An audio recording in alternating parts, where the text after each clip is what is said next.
안녕하세요. 반갑습니다. 저는 고전 평론가로 불교에 입문한 지는 얼마 안 됐어요. 그러니까 고전 공부를 이제 하다 보면 동양 고전이 이제 주역하고 불경을 이제 배우게 되는데, 저는 그냥 그 과정을 쭉 따라오다 보니까 이제 되게 이제 나이가 많이 들어서 이제 불교를 만나게 됐죠. 근데 그전에는 간접적으로 이렇게 불교를 이제 접했는데, 그때 제 머릿속에 있는 이제 불교는 굉장히 이제 편견과 무지로 이렇게 가득 찬 것들이었죠.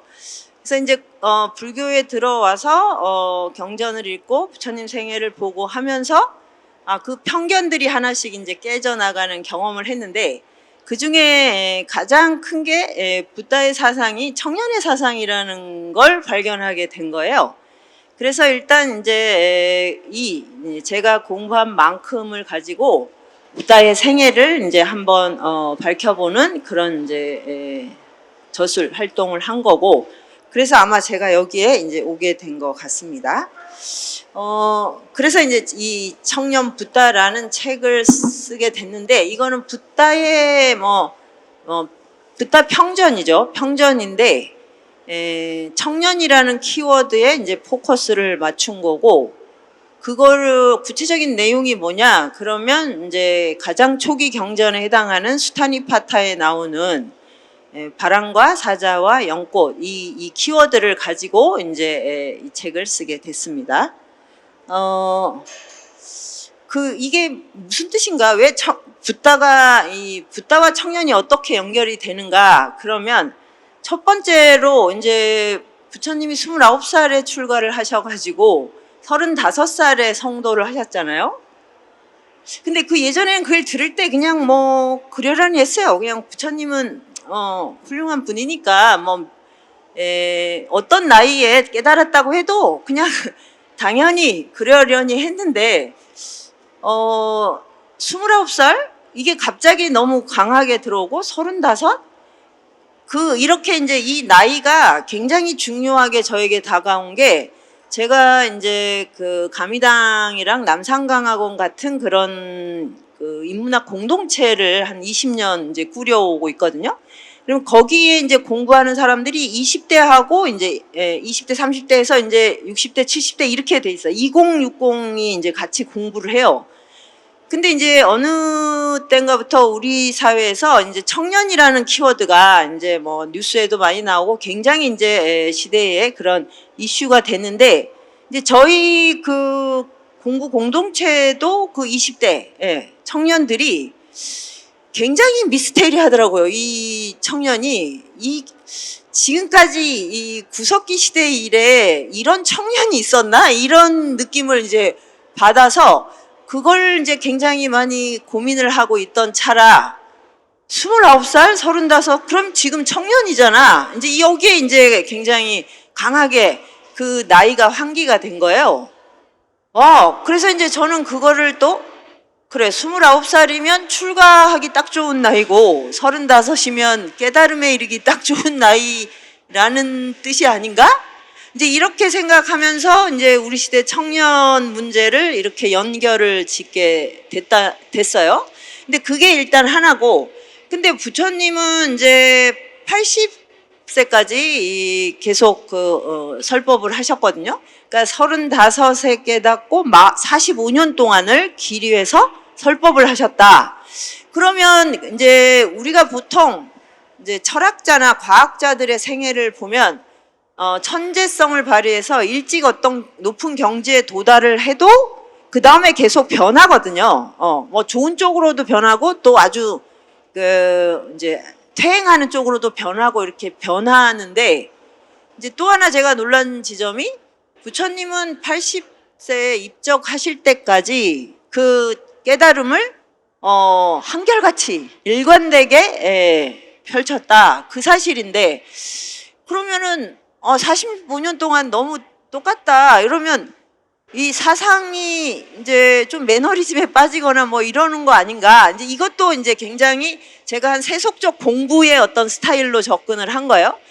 그런데 그 부처님이 깨달은 게 무상정등 정가, 위 없는 가르침, 그러니까 궁극의 경지, 더 위가 없는 가르침이잖아요. 그러면 이게 바뀌면 안 되는 거죠. 이게 만약에 위가 있는 가르침으로 바뀌면 안 되는 거잖아요. 그러니까 부처님은 80세까지 그 청년기에 깨달은 그 가르침을 일관되게, 그리고 지금 이제 2500년 동안도 그 가르침이 계속 이렇게 전파가 됐구나. 그렇다면 붓다의 사상은 청년의 사상이다. 이제 이런 생각에 이른 거예요. 그래서 또 생각을 해봤어요. 깨달음과 진리가 노년이 있나? 깨달음과 진리는 노년과 죽음이 있을 수 없잖아요. 진리라면. 그래서 이제 이것들이 연결되면서 진리는 늙지 않는다. 그것을 이제 다른 종교나 다른 사상에서도 이제 이런 이제 특징이 있을 텐데 부처님은 그거를 아주 전형적으로 보여주신 거예요. 왜냐? 딱 29에 출가를 하셨고, 그러니까 막 청년의 그 질풍노도의 그 막 청년기의 방황과 열정 그 해오리에서 출가를 하셨고, 35 정말 뭐 예전에는 30대가 약간 뭐 아줌마 아저씨 나이라고 그랬었지만 지금 30대는 진짜 청년입니다. 예. 그 나이에 정말 그 청년의 그 역동성으로 깨달음에 이르렀고, 그 이후에 이제 그거를 인류에게 이제 이렇게 선물을 하셨구나. 이제 이렇게 생각이 돼서 우리가 그 세속에서 하는 공부는 그게 인문학이든 뭐 사회과학이든 뭐든 그게 시대가 지나면 다 낡고 바래는데 이제 어떤 근원적인 가르침이라는 것은 그런 식의 시간의 패턴을 영향을 받으면 안 되는 것이죠. 예. 그래서 붓다의 가르침은 청년의 사상이다. 이제 여기에 제가 생각이 미치게 된 거죠. 그리고 이제 불경을 읽으면 대승경전은 굉장히 어렵고요. 진짜 무슨 말인지 처음에 들으면 이거는 뭐 반야신경서부터 알아들을 수가 없잖아요. 공밖에는 머리에 이렇게 안 돌죠. 그런데 초기 경전은 이제 굉장히 재미있는 이야기로 돼 있기는 해요. 근데 일단 책들이 접근하기가 너무 어려워요. 책 자체가. 그러니까 이렇게 편하고 쉽게 부처님 생애를 접할 수 있는 책들을 찾기는 쉽지 않더라고요. 일단 너무 두꺼워요. 너무 두껍고 글자도 너무 많아요. 근데 그걸 이제 뚫고 이제 이야기에 들어가면 정말 뭐 이 중생들의 삶이 다양하게 펼쳐지는데, 일단 독서하기가 쉬운 이제 영역이 아닌데, 저희 가미당에 있는 청년들이 그 어렵고 두꺼운 책을 되게 좋아하는 걸 보고 진짜 놀랐어요. 그러니까 요즘 청년들은 정말 미스테리예요. 정말 그 문해력이 떨어지고 책 읽기 싫어하고 막 이걸 다 이제 일반화돼 있잖아요. 근데 이제 저희 가미당에 오는 청년들도 그런 청년들이 와요. 스마트폰이 신체의 일부가 됐으니까. 그런데 주역이랑 불경을 너무 좋아합니다. 그래서 이건 또 뭐지? 이건 이 신체성은 뭐지? 그래서 정말 MZ세대는 그 MZ세대 자체가 너무 이제 갈팡질팡하고 예측 불가능인데 그 자신들이 세계를 그렇게 보는데, 제가 봐도 그 MZ세대가 도대체 어떻게 뭐라고 규정하기가 어려운 그런 특징을 갖고 있더란 말이죠. 그래서 불경을 읽으면 다른 공부보다 이걸 그냥 하고 싶어 해요. 그런데 이해를 했냐 그러면 이해를 한 거 아니에요. 예. 말을 시켜보면 하나도 이해를, 제가 아는 만큼도 이해를 하고 있지 않은데 불경을 좋아하는 거예요. 그러니까 이 안에 있는 어떤 부처님의 깨달음과 지혜, 자비가 주는 굉장한 어떤 그 뭐랄까 카리스마를 느낀다 그래. 그걸 느껴요. 느끼는데 이게 설명이 안 되는 거예요. 그래서 와, 청년과 지금 붓다는 굉장히 지금 뭔가 잘 매칭이 되고 있는 시대다. 이제 이거 하나가 이제 저에게 준 이제 새로운 어떤 이슈인데, 아마 사회적으로는 이런 상황을 잘 모르실 거예요. 청년들이 주역을 좋아하고 불경을 읽는 걸 즐긴다는 게 되게 이상하잖아요. 그런 뉴스는 나온 적도 없고. 그러니까 이제 이 문제를 좀 이제 환기할, 그럼 뭔가 이제 이렇게 마주칠 만한 시절이 온 건가? 이제 이런 느낌을 갖고 이제 이 책을 쓰게 됐습니다. 그래서 이제 뭔가 붓다가 번개라면 이제 청년들이 피뢰침이 돼서 이걸 받고 있는데, 그걸 아직 뭐라고 설명은 잘 못하고 있는 그런 상태라는 거죠. 그래서 이제 우리 시대의 청년들을 염두에 두면서 이제 붓다의 생애를 쭉 이렇게 따라가는 작업을 했는데, 이제 수타니파타가 이제 가장 오래된 경전이라고 해서 이제 그거를 살펴보면 깨달음에 이른 다음 청년 붓다죠. 30대 후반이니까 이제 길이를 유행하면서 가르침을 펼치는, 그러니까 아주 생생한, 지금 막 정말 따끈따끈한 이제 다르마가 막 이제 펼쳐지는 이제 그런 거를 느낄 수 있는데, 수타니파타 그러면 제일 이제 우리에게 익숙한 개성이 무소의 뿔처럼 혼자서 가라요. 그러니까 다른 경전은 초기 경전은 되게 익숙하지가 않습니다. 우리한테 익숙한 경전은 금강경이랑 반야심경, 뭐 천수경 이런 경인데, 그 이상하게 수타니파타는 익숙해요. 그 수타니파타가 왜 그럴까라고 생각했더니, 이게 무소의 뿔처럼 혼자서 가라는 이 개송 때문인데, 그럼 이 개송은 또 어떻게 해서 유명해졌나? 그랬더니 이제 공지영 작가가 쓴 1000만 명이 읽었다는 그 소설이 있었고, 법정 스님 때문에 유명해진 거예요. 그래서 이제 거기까지 이제 수타니파타랑 무소의 뿔처럼 혼자서 가라, 이게 그냥 좀 많이 알려진 그런 상태로 읽었는데, 무소의 뿔처럼 혼자서 가라 이 말을 들으면 저는 약간 불교는 고독한 종교인가? 이런 생각을 했어요. 산사에서 막 쓸쓸하게 막 이렇게 자기 내면을 탐구하고 뭐 이러는 거, 막 대숲을 거닐면서 명상하고 뭐 이런 건가? 근데 저는 고독을 별로 안 좋아하거든요. 그리고 평생 고독한 적이 없었어요. 고독을 느끼려고 아무리 좀 애를 써도 잘 안 되더라고요.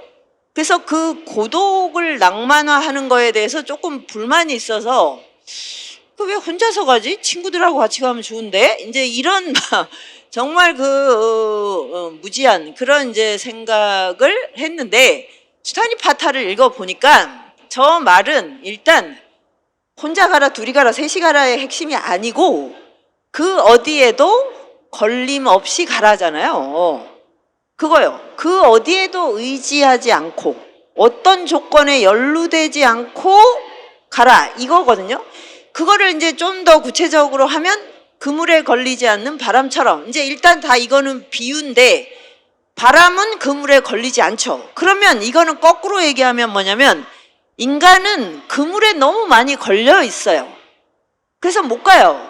그러면 인간의 그물이 무엇인가? 근데 그게 사실 제가 대학원이랑 고전평론가 돼서 공부하고 글 쓴 것들이 다 인간을 얽어매는 그물에 대한 얘기거든요.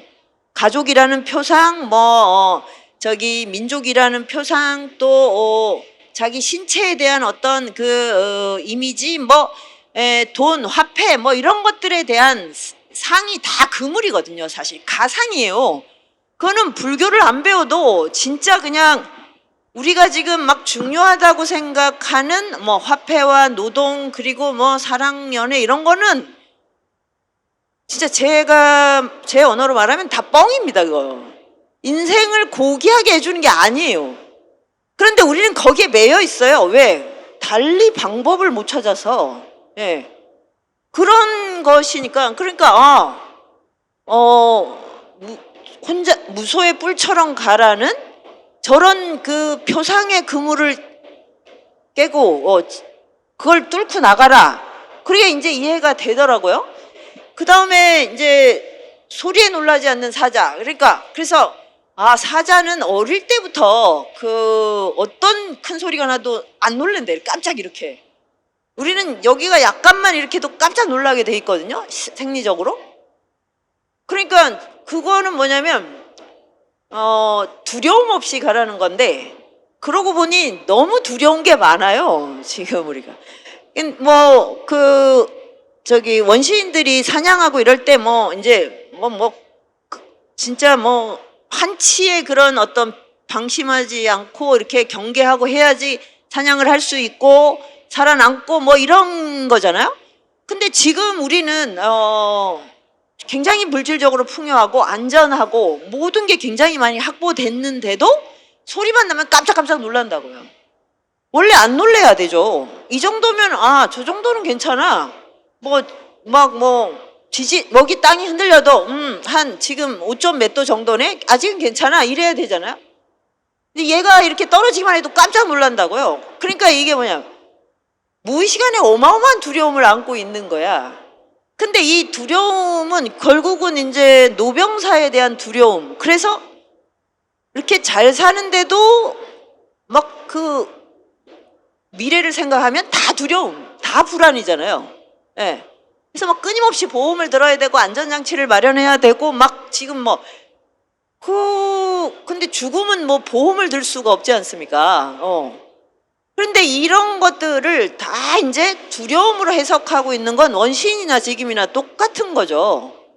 아, 그래서 그럼 이 두려움으로부터 벗어나지 않고 인간이 자유로울 수는 없다. 아, 여기에 동의를 했어요. 그러니까 소리에 놀라지 않는 사자처럼 무소의 뿔처럼 가라. 이런 의미. 예. 그렇게 됐고, 그 다음에 진흙에 물들지 않는 영꽃. 이 진흙이라고 하면 인간의 탐진치, 오욕의 오욕 칠정이겠죠. 욕망을 진흙더미라고 묘사하는 게 정말 굉장히 리얼하죠, 사실. 예. 진흙 늪에서 막 허우적대고 나오려고 하면 더 깊이 들어. 이런 게 이제 욕망의 늪이잖아요.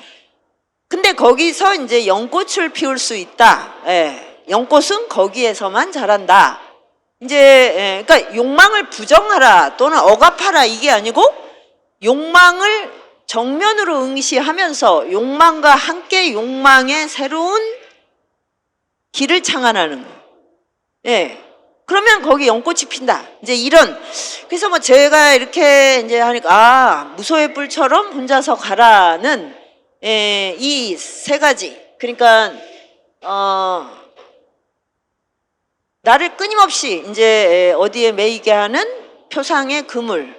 그다음에 그냥 원인도 이유도 모르는 그냥 맹목적 두려움. 그리고 그냥 탐진치의 그런 어떤 늪. 이것에서 이렇게 사는 한 인간에게 자유는 없다. 그러면 이 안에서 아무리 열심히 살아도 남는 이제 나중에 쾌락을 다 누린 다음에 허무에 빠지는 게 아니고 그냥 매 순간 허무해요, 사실. 하루 열심히 살고 나면 저녁 때 허무하시지 않으세요? 네. 아니 내가 왜 이러고 살고 있나 이렇게 하는 매 순간 허무합니다. 허무? 근데 다시 그걸 잊기 위해서 쾌락에 몰두하는, 이제 이거를 반복한다. 그래서 그 부처님이 얘기하신 고성제, 그 생로병사는 고다. 이 말이 동의가 됐어요. 예전에는 그건 너무 비관주의 아닌가, 세상을? 왜 그렇게 인생을 괴롭다고, 인생이 고해의 바다다 이런 말 들으면 불교는 허무주의, 비관주의 이렇게 생각을 하는데, 그거는 낙관주의, 비관주의 중에 선택하는 문제가 아니고 낙관이든 비관이든 상관이 없어요. 태어나서 이 탐진치를 채우면서 살려고 하는 삶은 쾌락을 향해 이제 몸부림치는 노동 때문에 너무 고달프고, 일단 다 이룬 다음엔 아마 건질 게 없으니까 허무하고, 이거는 피할 수가 없다. 이제 그래서 이제 진짜 이런 이제 편견이 제가 이제 막연하게 가지고 있던 것들을 이제 벗어나게 됐던 거고요. 그래서 이제 무소가 이제 뿌리 하나인 거. 그러면 뿔이 하나면 여기에 이제 양기가 다 집중이 되니까 엄청나게 이게 강력한 거예요. 이 에너지가. 예. 이거는 진짜 뭐 거침없는 질주를 표현하는데 예, 이렇게 달려가는 거 그것이 이제 깨달음을 통해서 자유에 이르는 그러니까 굉장히 이미지가 역동적이잖아요. 근데 우리는 왜 불교를 생각하면 이렇게 좀 뭔가 너무 정적이라고 굉장히 정멸 이런 게 먼저 떠오르고 그래서 이제 공사상도 그걸 자꾸 허무하고 연결하게 이렇게 돼 있는데 공사상은 허무가 결코 혐오일 수가 없는 것인데 이런 이제 이미지들 그러니까 이제 노년에 내가 이제 할 일이 없고 뭐 은퇴해서 이제 죽을 날이 얼마 안 남았을 때 그때 하는 게 불교다? 뭐 이런 식의 막연한 그런 것들이 이제 불교를 이렇게 대중들한테 멀리 하게 이제 좀 멀리서 보게 했던 거 같은데 이 안에 들어 이 무소의 뿔처럼 혼자서 가라 자체가 너무나 역동적인 이미지예요. 그래서 청년들이 이렇게 여기에 이렇게 뭐라고 하죠? 완전히 접속을 이렇게 강렬하게 하나? 하여튼 이제 그런 거를 느꼈던 것입니다. 그래서 이제 부처님의 생애를 이런 관점에서 이제 따로 이렇게 찬찬히 보니까 이 처음에 이제 탄생해서 천상천하 유아 독존 하는 것도 처음에는 뭐야 내가 제일 잘 나가야 저게 뭐야 이런 표현 오늘 밤 주인공은 나야 이런 거야 막 이런 느낌이 들었었는데 나 홀로 존귀하다. 그러니까 이때 나는 붓다라는 존재로서의 나인 거지. 깨달은 나.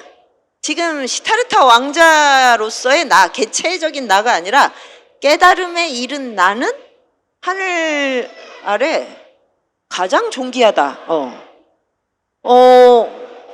그러면 이제 일체계고 아당한지 모든 괴로움, 일체가 괴로움인데 내가 그걸 마땅히 편안히 하겠다. 깨달음에 이르면 모든 사람의 고통을 편안하게 할 수 있는 길이 있구나. 이제 뭐 이렇게 좀 이제 해석이 됐고, 그러면 그때 제가 생각한 거는 그러면 그게 인간이 진화를 통해 나아가야 할 최고의 경지는 그것이 아닐까? 어디에도 걸림이 없는 대자유를 누린다. 근데 그게 이제 아직 깨달음이 지금 뭐 어떤 건지는 둘째 치고라도 그런 경지에 이른 다음에 자유 어떤 모든 그 욕망 막 이 구속에 매여서 고통받는 사람들을 내가 풀어줄 수가 있다. 이거보다 더 인간이 진화하는 게 있나요? 네? 완벽한 자유를 누리고 그래서 다른 사람을도 자유에 이를 수 있는 길을 제시해 주는 것이 인간이 앞으로 100만 년, 1억 년을 진화를 겪는다고 했을 때 도달할 수 있는 그 이상의 경지가 있나요? 저는 진화론적으로 그렇게 생각을 해요. 모든 인간은 거기를 향해 진화하고 있다. 네. 그런데 이제 부처님의 이제 태어났을 때 전륜성왕이냐 붓다냐 막 이렇게 했잖아요.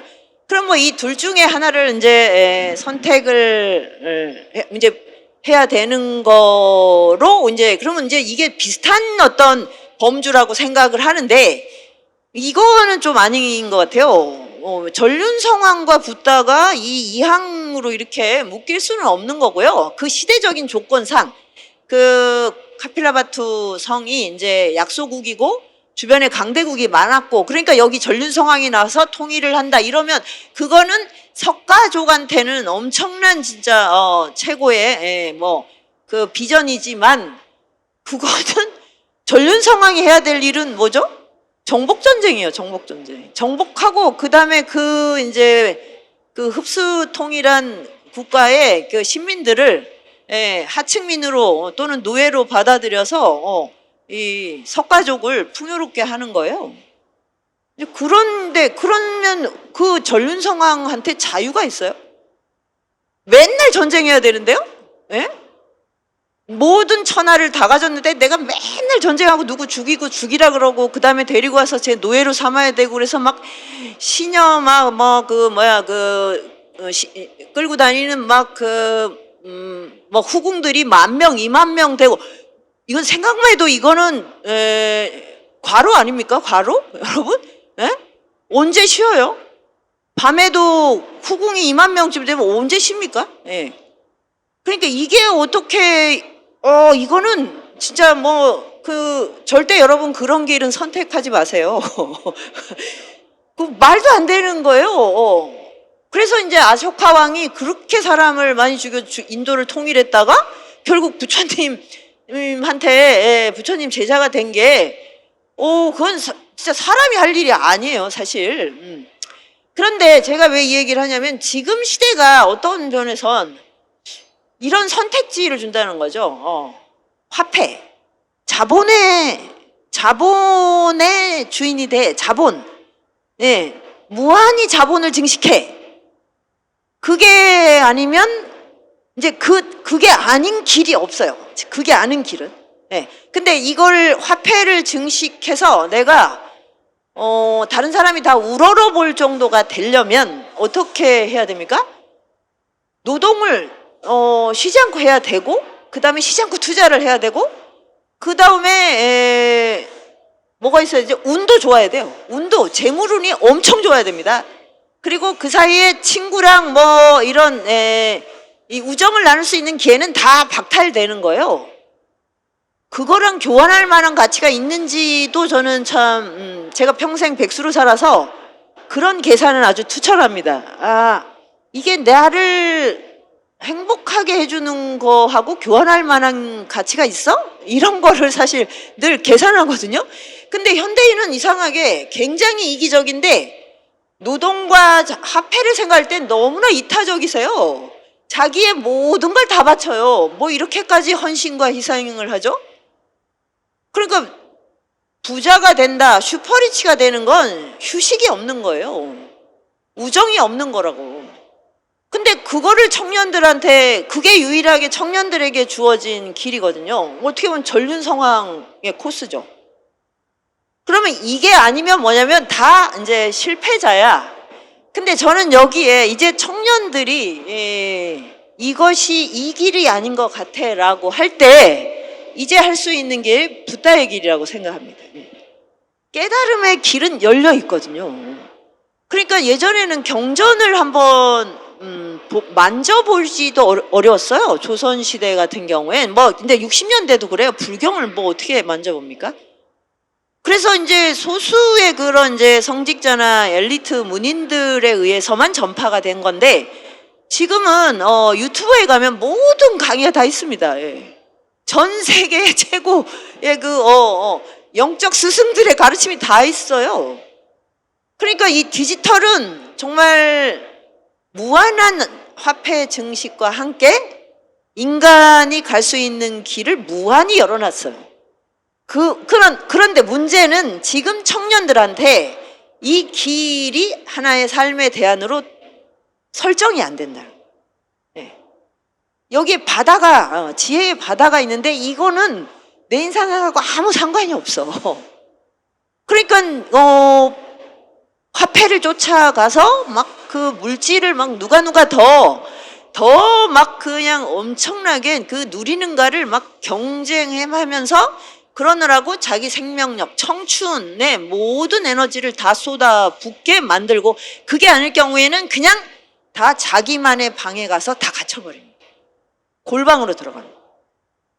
그래서 지금 지금 청년 세대는 막 정말 너무 뛰어나고 막 너무 재능이 뛰어나서 막 세계를 주름잡는 이런 길이거나 그렇지 않은 평범한 청년들은 나는 너무 가치 없는 인생이야. 그래서 이 세상에 나와서 누구하고도 우정을 나누고 뭐 이럴 엄두를 못 내기 때문에 집에서 나오지 못하고 있거든요. 이제 이런 상황. 그러니까 이제 정말 이 길이 아니다. 전륜성황의 길을 뿌리치고 이제 부처님이 출가를 했듯이 왜 부처님도 그 시타르타 왕자 때 생각을 얼마나 많이 하셨겠습니까? 전륜 성왕이 될까 말까, 될까 말까. 예. 도저히 그것은 길이 아닌 거예요. 그러면 지금 청년들도 저는 정말 명민하게 생각해야, 계산해 봐야 된다고 생각해요. 왜냐하면 20세기 초에는 아직 우리나라가 크게 부자가 안 돼서 부자가 되면 참 삶이 이렇게 드높아질지도 몰라라는 설정을 했어요. 돈이 없어서 우리가 이렇게 비루하게 사는 거야 라고 생각할 수 있는 여지가 있었어요. 근데 지금 2020년이 되도록 너무 많은 데이터가 있어요. 부자가 된 다음에 삶이 결코 행복해질 수 없다는 증거는 차고도 넘칩니다, 진짜. 그거 그냥 행복하지 않은 정도가 아니고, 우리가 아는 너무 슈퍼스타들이 그 성공의 정점에서 삶을 포기했어요. 그리고 우울증을 앓고 있어요. 그런데 왜 이 데이터는 활용을 안 합니까? 그래서 또 그 길을 또 가. 나는 다를지도 몰라. 나는 달라. 그거는 이제 이 부처님이 오지 않았다면 모든 사람은 아직도 지금 전륜성왕에 되는 길이 최고야, 최고. 그걸 향해 가고 있었을 겁니다. 가다가 엄청난 정복전쟁 하다가 장렬하게 전사. 끝. 그리고 이제 성공을 하면 그 권력을 맛보려고 하면 아들이 와서 암살. 바로 또 더 큰 강대국이 등장해. 이런 거를 끊임없이 하고 있었는데 지금 사실 디지털 시대의 자본주의가 그렇게 하고 있거든요. 끊임없이 투자하게 하고 정말 골수를 빼먹는다 싶을 정도로 쉬지 않게 화폐를 증식하라고 하고 있는데, 그래서 그게 이제 내가 화폐가 증식을 한다는 건 누군가를 약탈하는 거잖아요. 약탈한 다음에 내가 행복할 수가 있어요? 피가 묻은 자본인데. 그래서 이제 이렇게 되는 선택지는 부처님 시대나 똑같았고, 그래서 지금 이제 우리도 다시 저 코스를 밟을까? 이거를 이게 아니다라고 명확하게 이제 결론이 내리면 이제 나를 자유로 이끄는 길을 가야겠다. 저는 그럴 때 붓다를 만날 거라고 믿고, 지금 청년들한테는 정말 이게 새로운 비전이 될 것 같습니다. 이거는 먼저 좀 건너가고요. 그러니까 불교 신자들한테는 너무 평범한 얘기가, 저처럼 이제 불자가 아니고 고전평론가랑 인문학을 하다가, 그래서 이제 인문학은 이제 우리 시대 사람들의 삶에 대해서 이렇게 탐구를 하다가, 저는 이제 동의보감을 배우고 명리학을 배우고 그리고 이제 불교를 만났거든요. 그러면 불자들한테는 너무 평범한 얘기가 너무 신기하게 다가오는 게 있어요. 근데 이 사문유관인데, 부처님이 청춘이 너무 화려했잖아요. 부처님 청춘이 일단 32호상, 그래서 너무 완벽한 외모를 갖고 계시더라고요. 근데 요즘 기준하고는 똑같잖아요. 요즘 최고의 그 꽃미남 기준하고는 안 맞아요. 손이 길어서 이 허벅지까지 내려와야 되더라고요. 그 좀 이상하지 않나요? 다리가 더 길면 안 되게 돼 있던데. 그런데 하여튼 혀가 이렇게 나와서 여기까지 이렇게 길이가 여기에 닿는다. 그거 보셨죠? 하여튼 외모 기준은 다른데 그 당시 완벽한 이제 그런 외모에, 그리고 또 제가 놀란 게 이 활쏘기랑 말타기 전투력이 최고예요, 최고. 그러니까 이거 크샤트리아이기 때문에, 크샤트리아는 전쟁을 담당하는 계급이니까 무예를 익혔는데 무예의 최강급이었던 거예요. 그리고 언어의 통달을 하고 이제 이런데 왕자로 이제 아버지가 모든 청춘이 누릴 수 있는 모든 환락을 제공해 줬다는 거 아닙니까? 근데 그게 어떻게 보면 아버지는 이제 출가를 막으려고 이제 궁전마다 정말 아리따운 여인들을 보내서 음주 가무를 즐기게 하고 이랬는데, 거꾸로 그것 때문에 저는 오히려 출가를 할 수밖에 없지 않았냐 이런 생각이 드는데, 이게 뭐냐면 환락을 너무 많이 누리면 어떻게 되냐면 환멸이 생겨요. 아주 넌더리가 진짜 정말 질려버린다니까요. 그래서 아버지가 사실은 출가를 도운 게 아닌가, 그런 이제 거꾸로 그런 생각이 드는데, 그래서 그것도 누리고 야소다랑 왕비랑 또 엄청나게 사랑을 했어요, 진짜로. 그러니까 청춘의 성의 활락, 낭만적 연애의 모든 것을 다 누렸어요. 그런데 이게 뭐 사문유관에서 뭘 봤냐면, 이제 노인, 병든 사람, 죽은 사람을 봤단 말이에요. 그냥 평범한 거예요. 그 노인 늙으면 어떻게 되는가를 봤어요. 죽으면 어떻게 되는, 병들면 어떻게 되는가. 그러니까 인도는 이제 날씨가 더우니까 거기 다 이렇게 이제 그게 이제 오픈된 공간에 그런 그 병자나 노인이나 시체를 갖다 놓는 모양이에요. 그거를 봤어. 그 전에도 뭐 안 봤을 것 같지는 않은데, 그 전에는 봐도 사실 우리가 이 사춘기 때는 그런 게 안 들어옵니다, 사실. 환락을 즐기고 막 이러면 뭐 이런 생로병사 이게 귀에 들어올 리가 없는데, 그 어떤 순간에 이제 그걸 봤어요. 그럴 때 이제 뭐라 하냐면, 노인을 보고 청춘의 교만이 산산이 부서졌다. 왜? 나도 늙으면 저렇게 되는구나. 여기가 중요해요. 병든 사람을 보고 자신의 건강의 교만이 산산이 부서졌어요. 인간은 언제든 병들 수 있어요. 나는 절대 병이 안 들어. 이걸 어떻게 장담을 합니까? 있을 수가 없네. 그럼 저렇게 몸이 막 그냥 골마 터지고 막 고름이 나오고 막 해체되는구나. 죽으면 다 썩어서 구더기가 드글드글하는 삶의 살아있다는 생명의 교만이 또 산산이 부서져요. 근데 이건 너무 평범한 거 아닙니까? 우리도 보잖아요. 가족이 중에 죽지 않은 사람이 없잖아요. 근데 나는 내가 죽을 거라는 생각을 하지 않아요. 이게 너무 신기하고, 병자는 너무 많아요. 뭐 암 환자가 얼마나 많습니까? 근데 암 환자들이 그 암에 걸리면 하는 말이 왜 하필 나야? 이런다는 거예요. 그건 좀 이상하지 않습니까? 아, 드디어 나도 걸렸구나가 아니고, 그러니까 절대 나는 안 걸려야 돼라고 생각을 했던 거예요.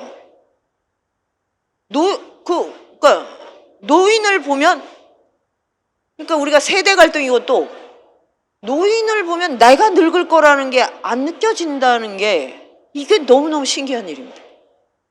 나는 늙으면 절대 저렇게 이렇게 말한다는 건 뭐예요? 교만이 꽉 차 있는 거죠. 우리는 노병사에 대해서 이건 내 일이 아니야 이렇게 생각해요. 삶의 교만이 꽉 차 있는 거예요. 저는 그걸 느꼈어요. 왜 한 번도 이렇게 내가 저렇게 된다는 생각을 안 했을까? 그러니까 그거에서 그냥 그러면 붓다가 가진 남다른 특징 중에 하나는 그 엄청난 감수성입니다. 바로 교감하는 신체. 이 고통을 봤을 때. 그럼 우리는 그 고통의 감수성이 너무 취약한 건데, 그게 뭐냐면 우리의 탐진치로 꽉 차 있었어요. 나는 절대 고통을 느끼면 안 돼. 늙으면 안 돼. 병들면 안 돼. 죽으면 안 돼. 이렇게. 그러니까 얼마나 두렵겠습니까? 이거는 진리가 아니잖아요. 내가 아무리 생각해도 논리적으로 이건 말이 안 돼. 그러니까 이 두려움이 내 무의식 안에 꽉 차 있어요. 건강하고 젊고 지금 막 굉장히 부자인 채도 늘 불안하고 두려운 거예요. 그래서 이게 정면으로 이거를 마주하지 않았다는 건데, 부처님은 그 청년기에 그걸 보고 바로 나라고 하는 존재가 얼마나 부서지기 쉬운 것인가. 얼마나. 이거는 지금 잠깐 이러고 있는 거네? 다 저렇게 되는 거네? 그러면서 이제 출가를 결심했어. 저런 식의 괴로움을 벗어나는 길이 어딘가 있지 않을까라고 생각했다는 거. 그런데 이 생각을 하면서 환락을 누리고, 그 다음에 막 지극한 연애를 했는데, 그 환락과 연애가 이것을 대체해 주질 못했어요. 우리도 똑같습니다. 저런 근본적 질문을 했는데, 내가 막 돈도 잘 벌리고, 막 그냥 뭐 성의 환락보다 더한 거를, 막 그런 거를 누린다고 해서, 이 안에 있는 그 고통과 허물을 이길 수 있다고 생각하지 못해요. 절대 대체가 안 돼요. 연애를 아무리 그냥 멜로드라마의 그 최고 수준을 연애를 해도 이 안에 있는 근본적인 허물은 사라지지 않습니다.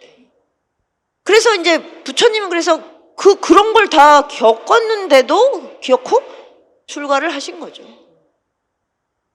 그래서 이제 출가를 집을 나가는 건데, 그래서 저는 백수가 된 다음에 청년들은 물론이고 중년 백수, 정년 백수, 노년 백수 다 있잖아요. 그럼 앞으로 백수가 100세 사는 시대가 되는데, 그럼 제일 먼저 뭘 해야 되냐? 집을 나와야 된다. 근데 이게 출가는 아니고 가출을 해라. 그렇다고 혈연과 인연을 끊으라가 아니라 아침에 눈 뜨면 집을 나와라. 이게 제가 말하는 출가거든요. 집에 있으면 생명력은 고갈돼요. 생명은 길 위에서 타자와 계속 접속하는 거예요. 예. 지금 유행하는 GPT도 생성 접속 변형이거든요. 이게 생명의 원리예요. 그럼 집을 나와야 돼요, 집. 근데 청년들한테도 저는 출가를 해. 예,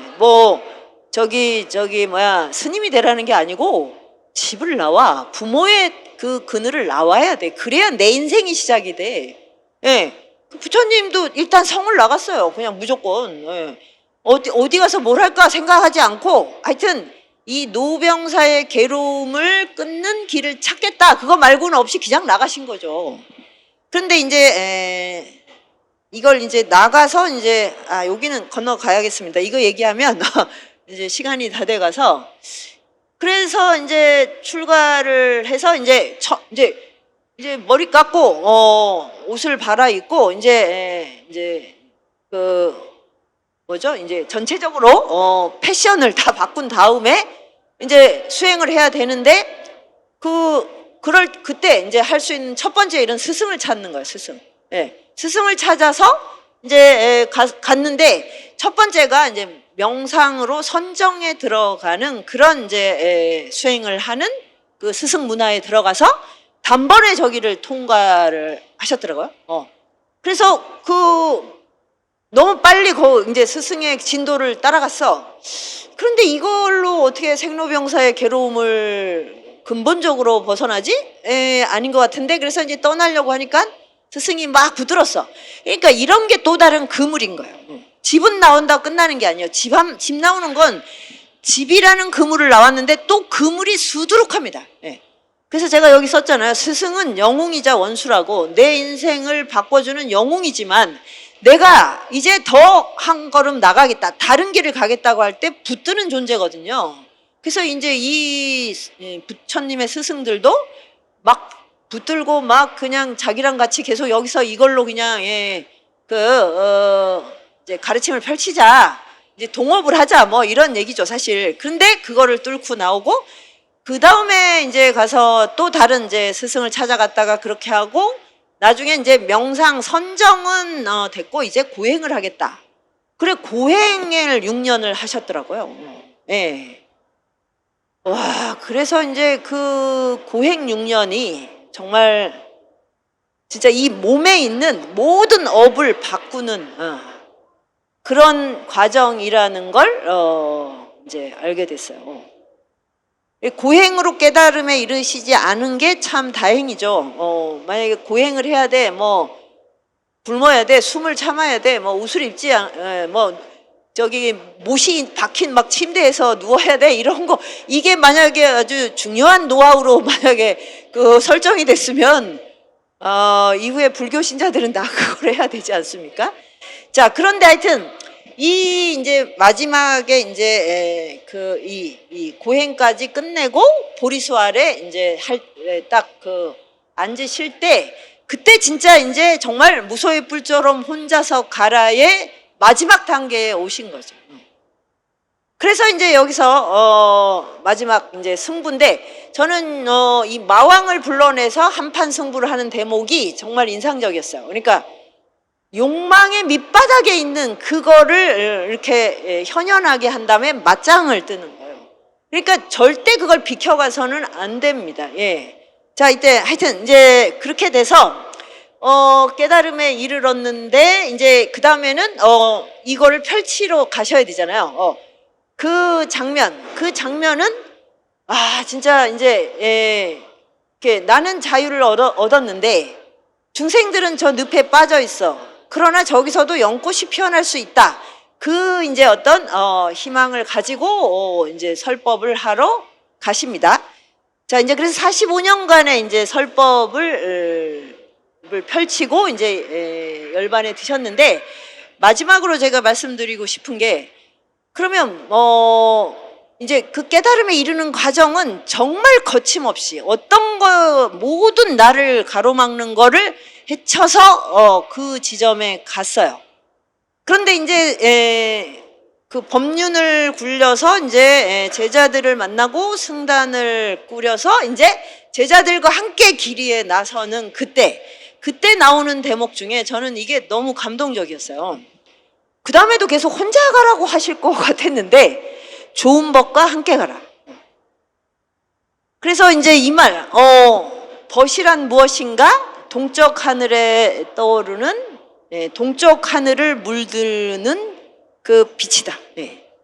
그게 뭐냐면, 내가 저라는 사람이 정말 깨달음에 이를 수 있는지 어떻게 하는가? 친구를 보면 안다. 그건 마치 해가 뜨는데 아직 해는 보이지 않아. 근데 동쪽 하늘을 붉게 물드는 그것을 보고 해가 뜨는 걸 아는 것과 같다. 너무 멋지지 않나요? 그래서 이제 이 이야기, 좋은 법과 함께 가라. 이것은 정말 지금 제가 우리 시대 청년들한테 너무너무 들려주고 싶은 얘기거든요. 왜 우정이라고 하는 이 인간이 누리는 가장 고귀하고 재미있는 이런 관계를 거부할까? 거기에서 또는 소외되어 있을까?